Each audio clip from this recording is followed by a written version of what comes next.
Olá, todo mundo que está acompanhando o My News. Nós estamos aqui no Congresso Nacional neste sábado movimentadíssimo. E quero começar pedindo para você deixar o like, para que mais gente saiba direitinho o que aconteceu aqui nesse dia de hoje. Quero começar falando os resultados dessas eleições para as mesas diretoras da Câmara e do Senado. Antes, apresentar o meu companheiro Evandro Eboli, que está com a gente aqui nessa maratona de cobertura. Foi muito trabalho hoje, hein, Evandro? Olá, Afonso. Olá, quem está nos acompanhando aqui no My News. De fato, uma rotina pesada hoje, o dia inteiro, um sábado diferente. Exatamente. Vamos dizer assim, né? Bem democrático. Exatamente, um sábado de muito trabalho. Eu fiz uma colinha aqui, olha, quero falar primeiro da eleição no Senado. Lá foi super dentro do previsível. Alcolumbre teve 73 votos, 73 de 81 senadores. Teve o astronauta Marcos Pontes, 4 votos, e o Girão, 4 votos. Os outros que estavam na disputa retiraram ali no final do processo, então quem foi para a urna mesmo foram esses 3 nomes. Ô Evandro, tem uma curiosidade legal que o Alcolumbre teve uma votação recorde, mas não superou de um nome conhecido da história do Brasil, não é isso? É verdade, quase recorde, né? Ele teve 73 votos, ficou 4 votos abaixo do José Sarney, que foi senador eleito com a maior votação até hoje, e está sendo atribuído ao astronauta Marcos Pontes esse empecilho que impediu o Alcolumbre de bater o recorde, que ele teve 4 votos, seriam os votos necessários para que o Alcolumbre batesse o recorde. Foi feito um apelo ao astronauta, né, senador astronauta, quando ele era chamado pelo Rodrigo Pacheco na presidência ainda, um apelo para que ele desistisse. Só lembrando, o ex-presidente Bolsonaro, que é do grupo político dele, fez um apelo público e mal criado para que ele abandonasse a candidatura e não abandonou. E foi isso. Eu dizia que, no caso do Alcolumbre, ele bateu o recorde próprio, porque da primeira vez ele teve acho que 42, né, mano? Sim. Mas ele não bateu o recorde da história, que aí fica com o José Sarney, que dificilmente vai ser batido. Vamos ver como é que será a cena dos próximos capítulos. Bom, e nesse dia de hoje a gente também fez uma série de entrevistas. Então eu quero pedir para você ficar com a gente, que daqui a pouquinho a gente vai mostrar essas conversas muito especiais. Agora vamos falar da Câmara dos Deputados, onde a gente está neste exato momento. Na Câmara, o número do Hugo Mota eu nem preciso ler aqui na minha colinha, que está fácil de lembrar, né, Evandro? Ele teve 444 votos, os 513 deputados. No caso aqui, teve também os minoritários, o Marcel Van Hatten do Novo, 31 votos, e o pastor Henrique Vieira, 22 votos. Evandro, Centrão conseguiu se colocar, estava tudo dentro mais ou menos do previsto. Como é que você acha que fica agora? Relação entre o Palácio do Planalto, está mais ou menos como era Lira e Pacheco? Eu acho que é isso, Afonso. A consagração do Centrão como uma força política vital para o funcionamento do Congresso. O governo, como a gente já viu nos primeiros 2 anos do governo Lula, ficou dependente do Centrão e vai continuar, mas com certo alívio para o Lula, que significa a saída do Arthur Lira da presidência da Câmara. O Hugo Mota é um outro estilo, é um estilo mais tranquilo, e um exemplo muito claro disso hoje foi a presença aqui do ministro das Relações Institucionais, Alexandre Padilha, que ele é deputado. Todos os ministros parlamentares foram exonerados por um dia para vir votar, tanto senadores como deputados. E o Padilha estava, né, pinto no lixo, como dizia a frase atribuída ao Jamelão, né? Ele estava, enfim, retumbante, ele estava alegre, feliz, acompanhou a sessão lá do Senado, circulando entre os senadores. Tem negócio do chapéu, do boné, na verdade, a gente vai contar já. A gente já comenta daqui a pouco, né? Liderou o movimento do boné azul. Boné azul, que deu o que falar que também. Vai ser comentado, e eu acho que a diferença é essa.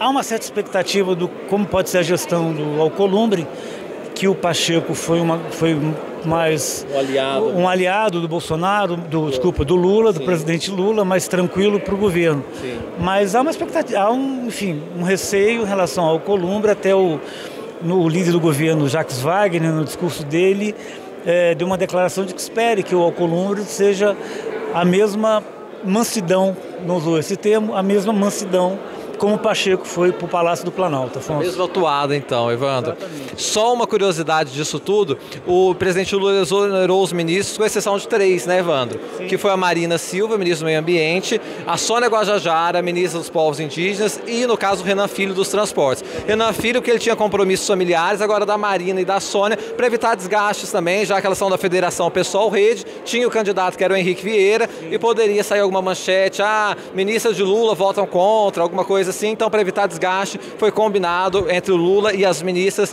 de que elas não seriam exoneradas. Bom, nós vamos agora acompanhar uma conversa que o Evandro teve com o senador Ciro Nogueira, que é um nome importante, até porque ele é presidente do Progressistas. Vamos ver então este momento que o Evandro conversou com ele mais cedo.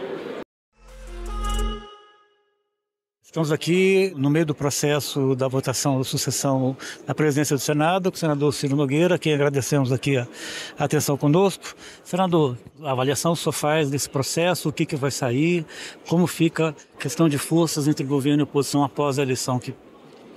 Eu acho que o Congresso Nacional está dando uma demonstração muito forte, que é a união aqui dos grandes temas, que a gente possa voltar a discutir o que importa na vida das pessoas, sem discutir se é de esquerda, se é de direita, se é governo, é oposição. A chegada tanto de Davi quanto de Hugo Mota é uma demonstração clara que nós temos que unificar os interesses do Brasil, colocar os interesses do Brasil acima dos interesses de esquerda ou direita. E eu espero que isso ocorra com a chegada de Hugo Mota e Davi Alcolumbre. Estou com muita esperança que isso aconteça. O grupo do senhor está apoiando tanto aqui quanto na Câmara os dois candidatos favoritos. No caso da composição de forças com distribuição, por exemplo, de comissões e tal, contempla ao grupo do senhor? Total, acho que as duas casas vão respeitar a proporcionalidade, que é o que deveria ter acontecido com a chegada do Pacheco. Infelizmente aquilo não aconteceu, se aleijou a oposição, mas agora está sendo corrigido essa injustiça que foi cometida, que quem colocou essas pessoas nessas comissões foi a população a votar nelas. Então, se não se respeita a proporcionalidade, não se respeita a população. Senador, para encerrar, não poderia deixar de perguntar, o senhor foi ministro do ex-presidente Jair Bolsonaro, como é que deve ficar essa questão de uma possível anistia? Ele é um compromisso que foi assumido com os senhores, dos dois? Não, nós vamos buscar de todas as formas a anistia. O presidente Bolsonaro foi condenado a perder os direitos políticos por conta de uma reunião com embaixadores. A população não aceita isso. Nós temos que votar aqui o mais rapidamente possível a anistia. Eu mesmo tenho um projeto para isso. E vamos lutar até o fim para que a população tenha o direito de escolher o seu presidente em 2026. Ô Evandro, agora comentar com você, antes da gente chamar o próximo entrevistado, que é o senador Flávio Bolsonaro. Nesta conversa que você teve com ele, tocou muito nessa questão da anistia, né, Evandro? Sim. Na verdade, essa foi a tônica da campanha, né?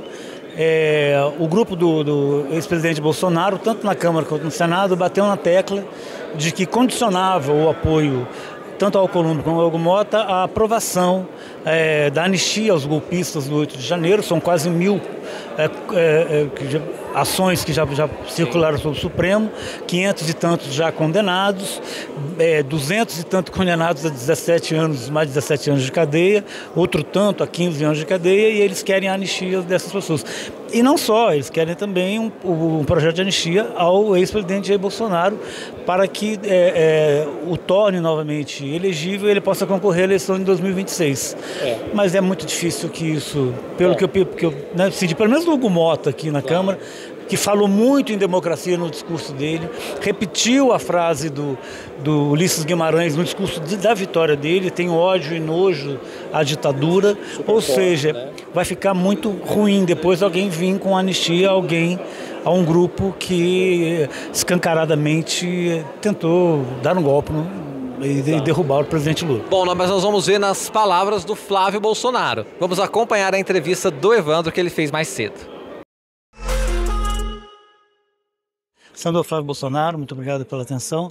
Senador, o político senhor está apoiando o Davi Alcolumbre e muito se tocou nessa campanha da questão de uma bandeira importante para você, essa questão da anistia dos envolvidos no 8 de janeiro e da própria anistia do ex-presidente Jair Bolsonaro. E que pé que está esse compromisso do senador com vocês, com o grupo político do senhor? Na verdade, assim, a maioria esmagadora do nosso partido, do nosso bloco, optou por apoiar o Davi Alcolumbre. porque nós há 2 anos tivemos a experiência de lançar o candidato próprio, que aquele momento pedia que fosse dessa forma. Perdemos a eleição da presidência com o senador Rogério Marinho, apesar de ter tido uma boa votação. E passamos aqui os últimos 2 anos completamente isolados de termos ali força dentro de espaços legítimos, que nós teríamos direito pela proporcionalidade, já que o PL é um partido grande. Então agora nós optamos por já chegar na frente, anunciar o apoio ao Davi, né, que é o virtual vitorioso dessa eleição de hoje, com isso garantindo a presidência de comissões importantes, como a Comissão de Segurança Pública, a Comissão de Infraestrutura, a Comissão de Direitos Humanos, a Comissão de Relações Exteriores, a primeira vice-presidência do Senado, portanto, depois do presidente, o cargo mais importante vai ser exercido por um senador do PL, no caso Eduardo Gomes, a presidência da Comissão Mista de Orçamento esse ano, que vai dizer aonde, né, os recursos vão ser investidos, também essa presidência exercida por alguém do PL. Então acho que foi um acordo muito importante para nos dar instrumentos, para nos dar armas, para defender as bandeiras que nós acreditamos, temos mais força e, sem dúvida alguma, fazemos uma oposição mais forte ao governo Lula. Senador, o Procurador-Geral da República está perto, próximo, já tem se noticiado, de se manifestar sobre a denúncia envolvendo o ex-presidente Bolsonaro e outros aliados do governo. Como é que os senhores estão em relação a essa manifestação que vem por aí? Eu acho que, lamentavelmente, ele parece seguir uma espécie de acordo político para que ele fosse escolhido do PGR e, simplesmente, se ele realmente oferecer a denúncia contra o presidente Bolsonaro, ele vai estar ali se sujeitando a ser uma espécie de assessor do Lula, ou assessor do Alexandre de Moraes, né? Diminuindo o tamanho do Ministério Público Federal, dessa instituição importantíssima para a nossa democracia, e que ele, mais do que ninguém, está se deixando influenciar, tomar decisões com base em questões políticas, porque simplesmente não há crime que possa ser acusado do presidente Bolsonaro, nenhum deles, em especial no tocante ao 8 de janeiro.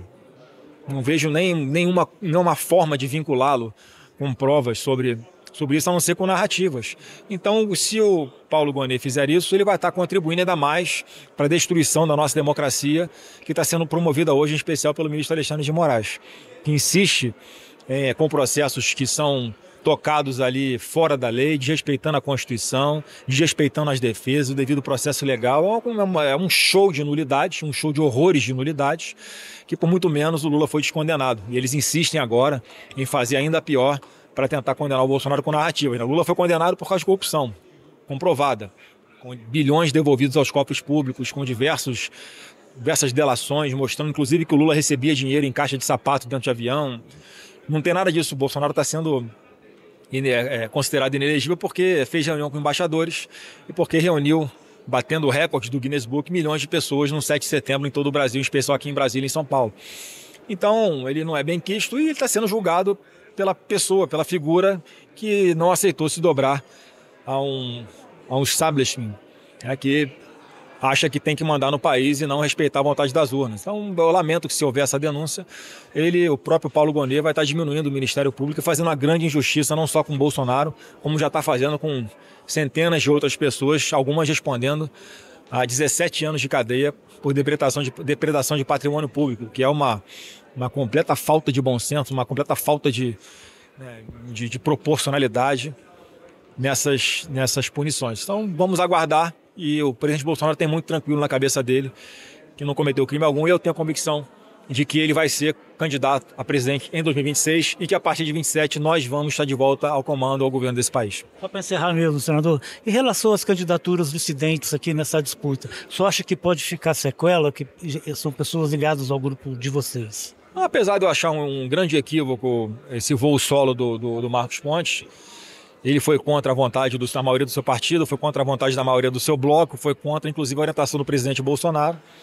Só que eu acho que ele vai acabar tendo uma votação muito pequena, o que ele não merece, porque foi o senador em número de votos mais bem votado da história do Brasil, né? Foi eleito senador por São Paulo com 11 milhões de votos por causa do apoio do presidente Bolsonaro.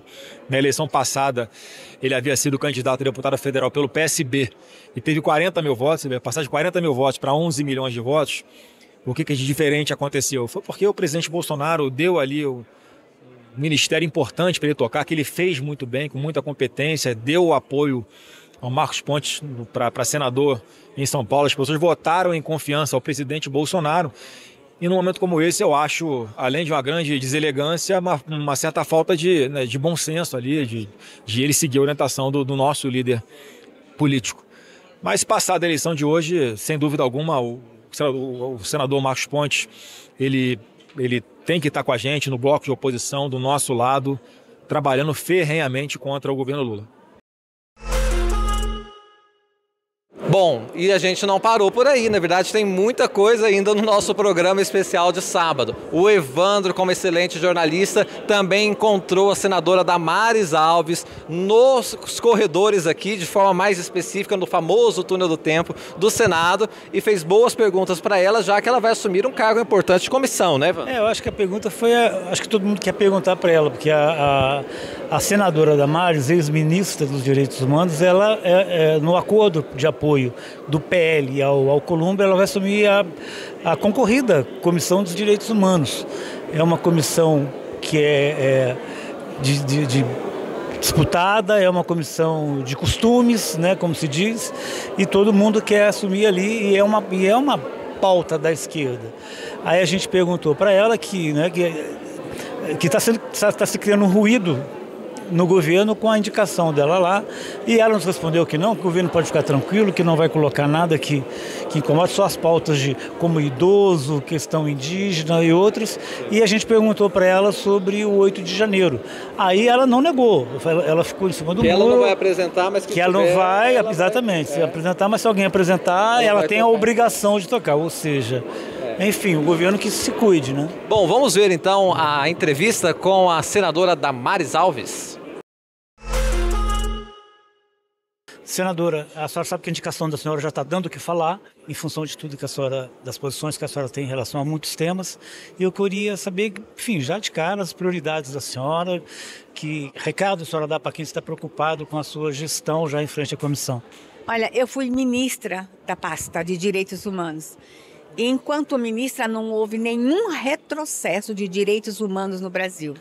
Pelo contrário, nós trouxemos debates sobre direitos humanos que estavam esquecidos. Por exemplo, esquecem que saneamento básico é direito humano. Esquecem que água é direito humano. Direito ao casamento, direito a ter uma pátria. Então, nós vamos fazer o quê? Uma leitura da Declaração Universal dos Direitos Humanos. Mas essa comissão, ela tem também outras atribuições. Por exemplo, a proteção da pessoa idosa. Então, eu quero fazer um amplo debate sobre a violência contra a pessoa idosa no Brasil. A gente fazer uma visita ao Estatuto da Pessoa Idosa e propor algumas reformulações na proteção e garantia dos direitos da pessoa idosa. O Brasil envelheceu. E a gente vai ter que adequar o Estatuto do Idoso e nós vamos ter que ter políticas públicas de proteção da pessoa idosa. O que vou fazer nessa comissão? Eu não vou para temas que não sejam consenso, eu vou para temas que são consensos e necessários nesse momento. Por exemplo, eu vou discutir a dignidade dos nossos imigrantes. Como vou discutir a dignidade dos nossos brasileiros que estão fora e que precisam ser atendidos lá fora com dignidade? Eu vou discutir algumas iniciativas com relação ao Tratado de Haia, em que mães brasileiras estão perdendo seus filhos quando se divorciam lá fora, perdem a guarda dos seus filhos. Então, vamos trabalhar uma pauta necessária, sem uma briga ideológica, mas uma pauta hoje necessária. Por exemplo, os direitos das pessoas com deficiência. Então, vou conduzir com a serenidade e com a necessidade que o tema merece. Senadora, uma tônica dessa disputa, dessa campanha, é que o grupo político da senhora teria reivindicado, junto ao Davi Alcolumbre, a anistia aos envolvidos no 8 de janeiro, que é um tema também muito próximo da questão de direitos humanos. E também a anistia do ex-presidente Jair Bolsonaro. A senhora pretende levar essa pauta para a comissão? Olha, toda demanda que chegar na comissão não será engavetada. Se algum parlamentar apresentar um requerimento de debate ou um projeto de lei, eu não vou me omitir. Não vai ser uma comissão seletiva. Todas as propostas que estiverem lá receberão relatores, todas as propostas que estiverem lá irão para a pauta. Vou começar limpando a gaveta, tudo que está na gaveta nós vamos colocar na pauta. E o plenário é soberano nas decisões. Gente, que bom que no passado o Congresso Nacional discutiu anistia lá no passado. Quantos anistiados estão hoje no poder? Por que o tema tem que ser tabu? Não tem que ser tabu. E o plenário será soberano e vamos respeitar a decisão do plenário. Mas, claro, eu não vou provocar essa discussão. Como senadora, presidente, eu vou receber as demandas e elas serão colocadas em pauta. Só para encerrar, então a senhora tem uma posição em relação a essa questão de anistia a isso. Mas como a presidente, eu vou ter que exercer o papel da imparcialidade. Tá? Nesse momento eu saio de senadora ativista para presidente de uma comissão que tem que ouvir todas as vertentes. Então, assim, não sou ingênua, não sou inconsequente, não sou burra, pelo contrário, eu sei o papel de uma presidente de comissão e eu vou simplesmente usar o regimento interno. Como fiz quando ministra. Antes de ser ministra, eu era ativista. Quando fui ministra, eu virei gestora e me comportei como uma gestora. Agora, terei que me comportar como uma presidente de comissão.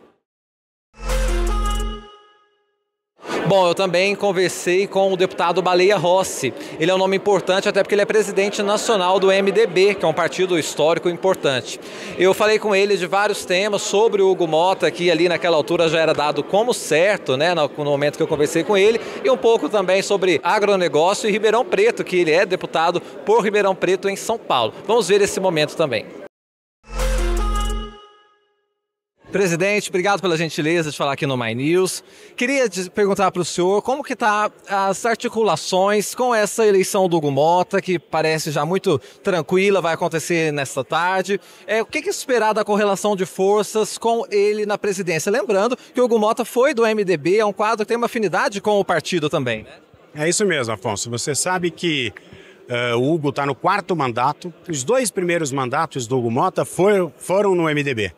É um deputado jovem, tem 35 anos de idade, mas já com grande experiência política e com uma característica de diálogo, de moderação. Acredito que vai sempre buscar ouvir os parlamentares, ouvir os líderes e fazer uma pauta que signifique a gente conseguir prosperar, para dar mais esperança para a população brasileira que tem as suas necessidades. E o Congresso Nacional, tanto o Hugo quanto o Davi, vão ter um papel fundamental para a gente avançar matérias que signifiquem equilíbrio fiscal, estabilidade política, estabilidade fiscal, estabilidade econômica, que a gente consiga segurar a inflação para que a população não se prejudique.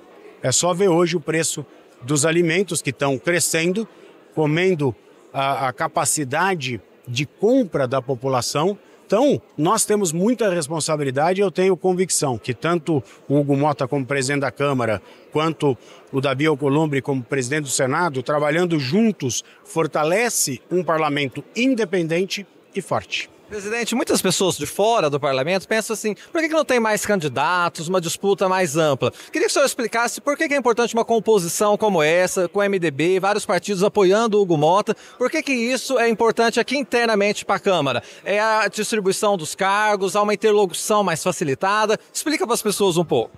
Por que o MDB, tão importante, por exemplo, preferiu essa composição? Olha, eu acho que vai muito da característica dos candidatos, né? Claro que é normal uma eleição tão tranquila, né? Historicamente, a gente tem grandes embates, tanto na Câmara quanto no Senado. Eu acho que o momento que nós vivemos hoje, onde a população espera respostas do parlamento, é importante essa composição, por quê?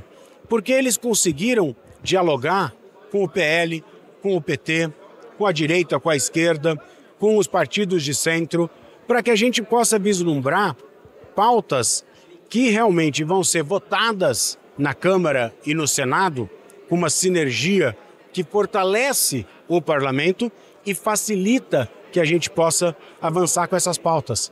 E eu espero poder contribuir com todos esses debates e principalmente com as respostas que a gente precisa e deve dar para a população brasileira. Falou um pouquinho de Ribeirão Preto, estava contando para o senhor que eu sou de Guaranese, sul de Minas, mas tem uma ligação muito grande com o Ribeirão. Guaranese é uma região muito cafeeira e Ribeirão Preto, agronegócio muito forte, cana-de-açúcar, enfim. O Hugo Motta tem também essa preocupação, ele representa esse setor, as pautas do agronegócio estarão em boas mãos nesse sentido? Com certeza. O Hugo tem essa sensibilidade e nós, que representamos o interior de São Paulo e vários outros deputados, têm essa afinidade com o setor do agro, que gera emprego, que salva a balança comercial brasileira, que é tão hoje tecnológico e que tem feito o interior de São Paulo, o sul de Minas e tantas outras regiões do país se desenvolver, crescer e melhorar a vida das pessoas. Então, o Hugo Motta, com absoluta certeza, já esteve na frente parlamentar agropecuária, assumiu os compromissos necessários para que a gente não tenha nenhum ataque a esse setor, pelo contrário, que a gente possa votar medidas que simplifiquem e melhorem as condições do setor do agro. Bom, aí aqui é interessante contar uma história. Eu estava vendo a fala do então presidente do Senado, Rodrigo Pacheco, o Evandro estava meio desaparecido. Aí o Evandro chega para mim e fala: Afonso, eu tenho uma ótima história, um vídeo de um boné que está repercutindo muito. Falei: Evandro, acabei de tirar uma foto do Padilha com esse boné. Então nós dois, ao mesmo tempo, vimos que a história do boné ia dar o que falar e foi o que aconteceu, né, Evandro? O Evandro publicou no site do My News esse vídeo do Padilha falando um pouquinho. Conta pra gente como é que foi, Evandro, onde foi essa gravação? Enfim, foi na liderança do governo do Senado. Como a gente já disse aqui, ministros foram exonerados, né, para cumprir essa missão de vir votar aqui. E chegaram, enfim, tinham outros colegas também, e eles posando com esse boné que dizia azul, né, que o Brasil é dos brasileiros. Aí ficou, até pelo tipo de letra do boné, que era um contraponto ao boné vermelho usado pelo Trump, América Grande, novamente e tal, isso. Faça América Grande novamente. Novamente e tal. E aí eu te pergunto, enfim, tive a felicidade de ter o ministro próximo a mim. Ministro, o que significa isso? É que nós não temos obrigação de bater continência para a bandeira de outro país. Foi a declaração dele para a gente. E depois repercutiu, a gente viu, você mesmo fez uma imagem do líder Randolph com boné, e a impressão que eu tive é que não tinha boné para todo mundo, né? Tinham poucos bonés, né? Aqui na Câmara também, a gente está aqui na Câmara, no fundo aqui, uma movimentação ainda aqui com a vitória do Hugo Motta, mas sobrou cabeça, faltou boné. Exatamente. Bom, vamos ver primeiro o vídeo que o Evandro fez dos bonés e da fala do Padilha. Ministro, tudo bem? Tudo bom. E esse chapéu, ministro?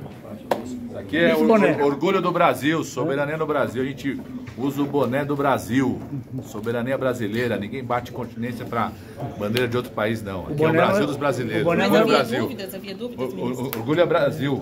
Havia dúvidas? Não, tem gente que usa outros bonés. A gente usa o boné do Brasil, orgulho do Brasil. O boné não é vermelho, ministro. E a opção da cor azul? Brasil. Brasil. Bom, e agora a gente vai em seguida acompanhar a minha entrevista com o senador Randolph Rodrigues, que eu repercuto esse vídeo que o Evandro fez também, e ele explica um pouco melhor de quem foi a ideia de fazer esses bonés aí que marcaram de alguma forma este sábado. Vou começar com uma pergunta um pouco diferente. Esse boné que o senhor está usando, que foi usado por vários ministros do governo, qual que foi a ideia? Explica um pouco para a gente. A ideia foi do ministro Padilha. A frase é do nosso querido Sidônio. Eu acho que encaixa como uma luva para o momento que estamos vivendo. Quem tem que se preocupar com o Brasil são os brasileiros. Cada estrangeiro se preocupa, cada não nacional se preocupa com a vida do seu país. Eu acho que não é muito adequado ficar batendo palmas para país estrangeiro e esquecer dos nossos interesses e da agenda que nós temos para o Brasil. O lugar do Brasil no mundo é afirmado pelos seus nacionais, pelos seus brasileiros. E a gente quis aproveitar esse momento para afirmar em alto e bons sonhos. E o senhor imaginava que teria essa repercussão? Porque virou um fato político, está todo mundo comentando aqui nos corredores. Nós acreditávamos que, pela circunstância de usar boné, já iria ter repercussão, né? Em segundo lugar, além de ter sido um boné de muito bom gosto, com nossas cores, é minha cor predileta, o azul, né? Foi com a frase que eu acho que reafirma o verdadeiro patriotismo, que o nosso país sairá de todas as dificuldades que tem se tiver a união dos brasileiros. E isso dialoga com a consigna do nosso governo, união e reconstrução. Dialoga também com o presidente Lula, que falou de reciprocidade em relação ao Trump. O que for feito aqui, o Brasil responde, quer responder com o maior respeito, mas sempre com reciprocidade. Dialoga com o que o presidente Lula afirmou e tem afirmado repetidas vezes. O Brasil não tem que ficar de cócoras, o Brasil não tem que ficar de joelhos para nenhuma nação do mundo. Não é em relação a qualquer nação específica. O Brasil é a nação soberana, uma das maiores geografias da Terra, um dos países que tem um dos maiores contingentes populacionais, 216 milhões de brasileiros, que tem uma riqueza cultural que faz inveja no mundo todo, que tem uma sociodiversidade ambiental que é motivo de cobiça e de inveja. Nós temos tudo para ser a grande nação que nós somos, e isso tem que ser afirmado todo dia. Senador, agora eu queria perguntar sobre o Davi Alcolumbre, amapaense como o senhor, agora volta à presidência do Senado. Como que é isso para o governo, que o senhor é líder do governo no Congresso, e também para o estado do Amapá, um estado muitas vezes esquecido, mas que tem aqui no Congresso Nacional nomes muito importantes para a política nacional, o senhor e ele, por exemplo. E estamos batendo recorde com a eleição do Davi no dia de hoje. O Amapá passa a ser, neste 1/4 de século, o estado que mais tempo governou o Senado e o Congresso Nacional, juntando os 2 biênios de José Sarney, 4 anos, o biênio de Davi Alcolumbre, 6, mais o biênio agora 8, e eventualmente um biênio que virá, serão quase 10 anos em 1/4 de século governando o Congresso Nacional, né? Isso é em homenagem ao povo do Amapá. Lá a nossa terra é separada do restante do Brasil pelo imenso rio Amazonas, fica localizado na região das Guianas, mas a gente consegue ter conquista de protagonismo. E o Davi é uma razão de muito orgulho para todos nós amapaenses. Ele é do mesmo intervalo geracional meu e representa uma mudança também geracional na política do Amapá. Tenho muito orgulho de tê-lo lançado ao Senado em 2014. Então, eu acho que o dia de hoje é um dia de muita celebração no Amapá. O senhor não vai me deixar fazer uma provocação. O senhor falou os 2 anos que virá, será com o Davi Alcolumbre ou com o senhor, candidato a presidente do Senado? É Davi para 4 anos, para os 2 agora, para os outros 2 que virão, com certeza. E o senhor não pensa em ser candidato em algum momento à presidência do Senado? Posso responder com a poesia de Fernando Pessoa? Não sou nada, não serei nada, não pretendo ser nada. A parte de tudo isso, carrego comigo todos os sonhos do mundo. Senador, muito obrigado pela gente. Eu que agradeço. Um grande beijo a todos do My News. Mara, tô devendo, a gente vai se encontrar e vamos nos quitar. Grande beijo a todos. Obrigado, senador. Bom, e agora o Evandro quer fazer um destaque interessante, por isso que ele estava até com o celular no bolso, Evandro, que é o óculos na mão, que é uma fala de um derrotado, mas que fez uma fala histórica interessante para ficar marcada, que é do pastor Henrique Vieira, né? Só para a gente dar uma pincelada rápida no que falou cada um, né? No caso da Câmara, Hugo Mota teve esse discurso em relação à ditadura, ódio e tal. O Van Hatten ficou o tempo inteiro no discurso dele, o candidato do Novo, provocando o Hugo Mota, que já era o favorito. Isso foi antes da eleição, o discurso do Van Hatten, da votação. E aí, eu quero saber qual a sua posição, Hugo Mota, sobre o impeachment do Lula. Você vai colocar para votar? E se você for eleito, Hugo Mota, você vai colocar também a suspeição sobre os ministros do Supremo e tal, enfim. O Hugo Mota acabou que não passou recibo para ele. E teve o discurso do pastor Vieira, que terminou em terceiro, que um deputado do PSOL, que usou muito aquelas ações que são as ações do PSOL, a defesa da democracia, das minorias, contra o golpe e tal, enfim, sempre muito muito forte o discurso dele. Eu queria ler um Claro, trecho. o Evandro vai localizar a fala do pastor Henrique Vieira. E enquanto isso, você deixa o like, que é super importante para que esse nosso resumão da nossa moda, do nosso jeito, chegue a mais pessoas. Evandro, o que disse o pastor Henrique Vieira? Aspas para o pastor, a extrema-direita adota uma política de ódio, da violência, da glorificação deliberada da tortura e da ditadura. Banaliza o mal, faz uma espetacularização do medo e despreza a dignidade humana. A extrema-direita é a negação da ciência e da pesquisa, manipula a religião para transformá-la em lucro e morte, sem anistia e ditadura nunca mais. Perfeito. Aí fica um convite para você assistir uma segunda chamada que nós fizemos bem recentemente com o pastor Henrique Vieira. Então, segunda chamada para lá de especial, e ele também abre o coração, fala várias questões muito interessantes, então fica o convite para você acompanhar. Evandro, vamos embora, vamos trabalhar mais? Sei, se tiver algum rescaldo ainda a gente vai ficar, né? Exatamente. Tem um movimento ali ainda, e a gente, como bons jornalistas, vamos ainda dar uma trabalhada um pouco mais aqui neste sábado, mas quero agradecer muito a audiência do My News. Tenho certeza que você já deixou o like, então faça mais, compartilhe também nosso conteúdo com mais pessoas, e o aviso fundamental, seja membro do My News, assim você é exclusivo e entra para o time nosso do jornalismo independente. Então seja membro do My News, assim você tem descontos exclusivos e, claro, está sempre junto com a gente. Nós nos vemos na programação do My News. Um grande abraço, tchau, tchau.